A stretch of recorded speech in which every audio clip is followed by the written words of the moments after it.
रस्त्याचं काम अजून ह्याच्या प्रगतीपथावर नाही, त्याचं टेंडर बनणं गरजेचं आहे, त्याचं मोजमाप होणं गरजेचं आहे.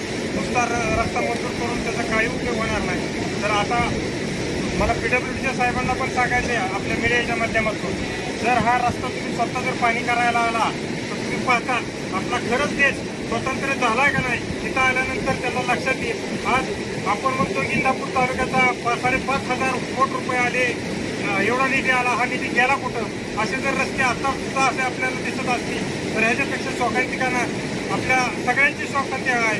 आज इकडून विद्यार्थी येतात, मग अशी मुली सुद्धा इथून जाताना किती धोकादायक रस्ता आहे. आज डिपार्टमेंटमध्ये आहे की तुम्ही पाण्यात सोडू नका, पण ते रोज या रस्त्याने जाता येत असताना त्यांच्या मनाची काय व्यथा होत असते. त्यांच्या पालकांना घरी बसल्यानंतर जर पाऊस आला तर आपली मुलं सुरक्षित येतात का नाही, कसं होत असेल, काय होत असेल. खरंच साहेब ही एवढं बेकार घटना